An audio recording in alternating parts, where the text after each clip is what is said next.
জনাব শামীম ওসমান, আপনাকে আমাদের অনুষ্ঠানে পেয়ে আমরা আপনাকে আমরা কি বলবো, আমরা খুবই উৎফুল্ল এবং আমরা অনেকগুলো বিষয় নিয়ে আপনার কাছে জানতে চাইবো। আপনাকে আমাদের অনুষ্ঠানে আবারও ধন্যবাদ খালেদ ভাই।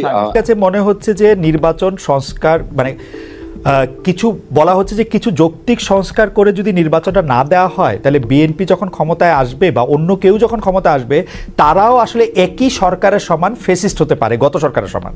তো সেইটা চিন্তা করে তাদেরকে সংস্কারের কথা বলা হচ্ছে। আমি এটার সঙ্গে একেবারেই একমত নই। আমি ঘোরতর আপত্তি জানাচ্ছি, তীব্র প্রতিবাদ জানাচ্ছি। বিএনপির সঙ্গে ফ্যাসিস্ট আওয়ামী লীগের তুলনা করার কোনো কারণই থাকতে পারে না। কারণ বিএনপি ইজ এ পার্টি, যে দলটা বহুদলীয় গণতন্ত্র নিয়ে এসেছে।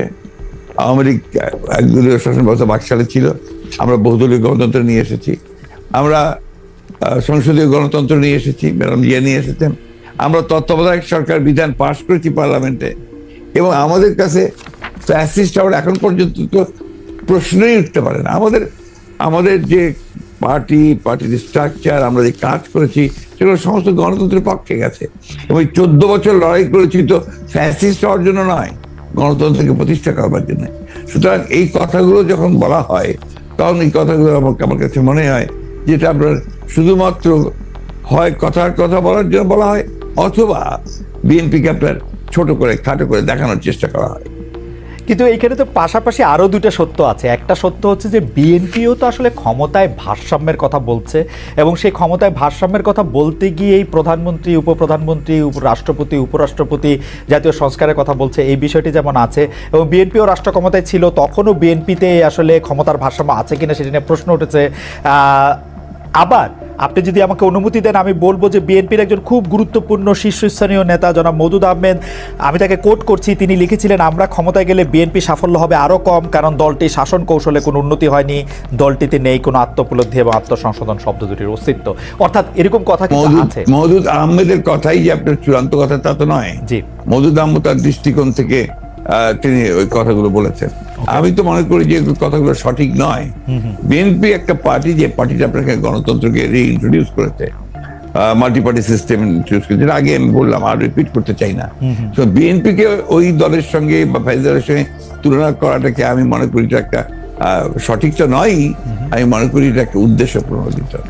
শামীম ভাই, গত কয়েকদিন ধরে যেটা হয়েছে যে আমাদের প্রধান সংবাদে পরিণত হয়েছে ধর্ষণ এবং এই সংক্রান্ত সহিংসতা।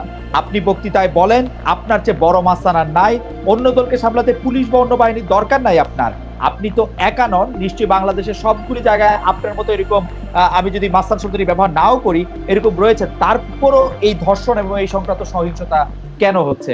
আমি না থাকলে দেশে কিচ্ছু হবে না, কিচ্ছু হবে না। খালেদ ভাই, হয়তো আপনার কাছে একসময় মনে হবে আরে শামীম ভাইয়ের সাথে কথা বলছিলাম, লোকটা ভালো ছিল কিংবা খারাপ ছিল একটা কমেন্টস করবেন, বাট ফর দিস কান্ট্রি আমার মনে হয় যে আমরা শেখ হাসিনাকে দরকার, এবং দরকার আমাদের আগামী প্রজন্মের জন্য, আপনার আমার সন্তানের জন্য। বঙ্গবন্ধুকে হারিয়ে আমরা অনেক পিছিয়ে গেছি, এখন ওনাকে দরকার। আমি বলতে চাচ্ছি যে একজন সাধারণ মানুষ হিসাবে, একজন কন্যার বাবা হিসাবে, একজন মায়ের সন্তান হিসাবে, একজন স্ত্রীর স্বামী হিসাবে, একজন বোনের ভাই হিসাবে, এবং আমি মনে করি আমি আর আপনার অনুভূতির মধ্যে এখানে কোনো পার্থক্য নাই, যারা আমরা মনুষ্যত্ব নিয়ে চলি। আপনি আপনার জায়গা থেকে মনুষ্যত্ব নিয়ে আজকে এই ব্যাপারে লড়াই করছেন, কথা বলছেন, আমি আমার জায়গা থেকে মনুষ্যত্ব নিয়ে এই জায়গায় লড়াই করছি। আর সেই মনুষ্যত্ব থেকে একজন পুরুষ হিসাবে আমি প্রথমেই ক্ষমা চেয়ে নিচ্ছি সারা পৃথিবীতে এবং বিশেষ করে বাংলাদেশে যারা ধর্ষিত হয়েছেন এই পুরুষ সমাজ দ্বারা এবং নিগৃহীত হয়েছেন। আমি সেই সকল মানুষের কাছে, পুরুষ সমাজের হয়ে আমি তাদের কাছে বিনীতভাবে ক্ষমা চেয়ে নিচ্ছি। এই যে যাদের উপরে ঘটছে, তাদের যে আত্মচিৎকার, তাদের যে মানে মনের ভিতরে ক্ষোভ, তাদের যে সম্ভ্রমহানি, যে কতটুকু নির্দয়ভাবে তাদেরকে ধর্ষিত হতে হয়, যার কারণে অধিকাংশ ধর্ষিতাই কিন্তু শেষ পর্যন্ত নিজের জীবনটাকেই ছেড়ে দিতে হয়, এবং অনেকেই শুধু ধর্ষিত তো দূরের কথা, ইফটিচিং এর কারণেও কিন্তু পৃথিবীতে বহু মানুষকে এবং বাংলাদেশেও আমরা দেখেছি অনেকে কিন্তু আত্মহত্যার পথও বেছে নিতে হয়। আচ্ছা, আরেকটি ব্যাপার সেটি হচ্ছে আমার আগেকার প্রশ্নের সাথে সম্পর্কিত, যে গণ অভ্যুত্থানের মুখে শেখ হাসিনার দেশ ছেড়ে পলায়ন, আওয়ামী লীগের নিষ্ক্রিয়তা, এক ধরনের মানে আওয়ামী লীগ দেশের রাজনৈতিক প্রেক্ষাপট থেকে বাদ হয়ে গেছে, কেউ কেউ আমাদের মিডিয়ার ভাষায় কেউ কেউ বলছেন যে একটা -1 হয়ে গেছে। অন্তর্বর্তী সরকারকে নিয়ে কোনো -2 সংখ্যা কি আছে? কেন এই প্রশ্নটি উঠছে সেটিও আমি বলি, যেটা কিছুটা আপনি আগেই প্রশ্ন করেছেন যে আওয়ামী লীগ আমলে কিন্তু আমরা দেখেছিলাম যে বেগম খালেদা জিয়ার চিকিৎসার জন্য বারবার বলা হচ্ছিল, কিন্তু 3.5 মাস পরেও বেগম জিয়া এখনও দেশে আছেন, তারেক রহমান সাহেব এখনও দেশে ফিরেন নাই। তো এইটার ক্ষেত্রে কি -2 কোনো আশঙ্কা আপনাদের মধ্যে রয়েছে কিনা অন্তর্বর্তী সরকারকে নিয়ে? এই -2 তো এসেছিল আপনার 111-এ, এখন আপনার এই -2 কোনো সমস্যা নেই। কারণ হচ্ছে যে আমরা আগেই বলেছি, আমি গতকাল একটা ইন্টারভিউতে বলেছি যে বিএনপিকে এখন আর কেউ মাইনাস করতে পারবে না। এক, 2 নম্বর হচ্ছে আওয়ামী লীগ যদি নিজেরা মাইনাস হয়ে গিয়ে থাকে তো সেটা তো আওয়ামী লীগ হয়েছে, কারণ সে দেশেই নাই, তার নেত্রী পালিয়ে গেছে।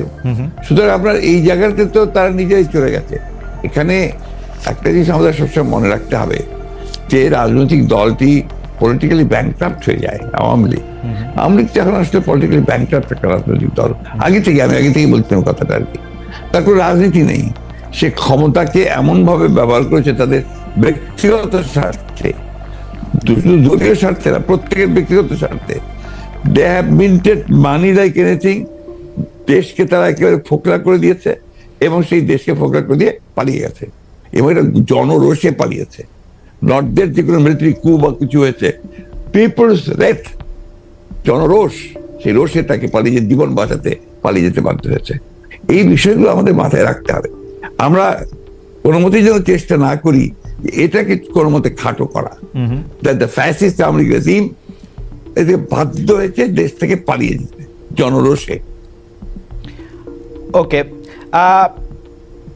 গত 15 বছরে আওয়ামী লীগের শাসনকে যে ফেসিবাদী বলা হচ্ছে এবং তার যে পালিয়ে যাওয়াটা, যেটি আসলে আপনি এখন বর্ণনাও করলেন, দুর্নীতি, তারপরে নানা ধরনের নানা কারণে, কিন্তু তার পেছনে আপনাদের আমলে যে 20 বছর আগে 21 আগস্টে গ্রেনেড হামলা, বিচারকদের বয়স বাড়িয়ে তত্ত্বাবধায়ক সরকারকে প্রশ্নবিদ্ধ করার মাধ্যমে শেখ হাসিনাকে কর্তৃত্ববাদী শাসনের দিকে নিয়ে যাওয়া, এ নিয়েও আসলে নানা ধরনের আলোচনা আছে। এই দুটি ঘটনা যদি হাইন্ডসাইট আপনি একটু দেখেন, যে মানে যেগুলি হচ্ছে ক্রাইমের ঘটনা, অর্থাৎ হচ্ছে 21 আগস্টের গ্রেনেড হামলা, 10 ট্রাক অস্ত্র, আবার অন্যদিকে তত্ত্বাবধায়ক সরকার ব্যবস্থাটাকে একটা এরকম জায়গায় নিয়ে যাওয়া, এই দুটিকে আপনি আপনার মূল্যায়ন আমরা একটু শুনতে চাই যে দুটি। আপনার 21 আগস্টের যে ঘটনা, এই ঘটনার সঙ্গে বিএনপিকে জড়িত করা এবং বিশেষ করে তারেক রহমান সাহেবকে জড়িত করা, এটা পুরোপুরি ভাবেই রাজনৈতিক উদ্দেশ্য প্রণোদিত। এটা কোনো মতেই বিএনপি এর সঙ্গে জড়িত তো নয়ই, বরঞ্চ আমি মনে করি যারা বিএনপিকে শত্রু হিসেবে চেনে তারা জড়িত, এবং এখানে বেনিফিশিয়ারি কারা হয়েছে সেই বিষয়টা আমাদেরকে অবশ্যই লক্ষ্য রাখতে হবে।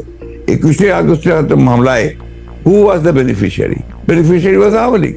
কারণ বিএনপি ক্ষমতায় থেকে সে এমন কোনো ঘটনা ঘটাবে কেন যে ঘটনাটা তার বিপক্ষে যাবে? এটা 1 নম্বর। আর আপনি যে প্রসিডিংস গুলো দেখেন সমস্ত, আপনি তো একসময় বিচার বিভাগের মানুষ ছিলেন, দেখবেন যে তারেক সাহেবকে এখানে জড়িত করা হয়েছে 4টা আপনার আইও চেঞ্জ করার পরে।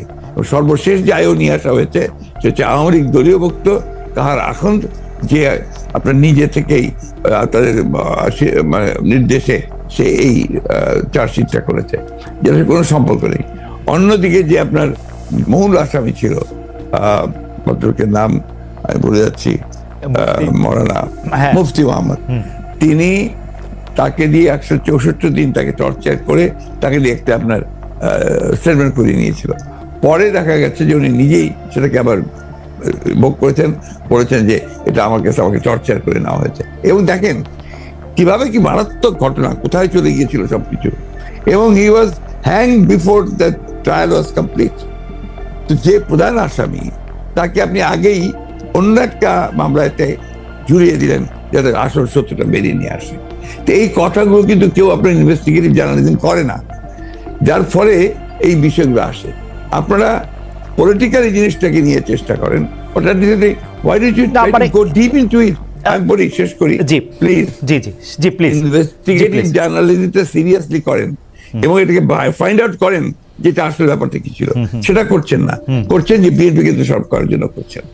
এটাকে আমি মনে করি এটা এক ধরনের রাজনৈতিক উদ্দেশ্য প্রণোদিত। ওকে।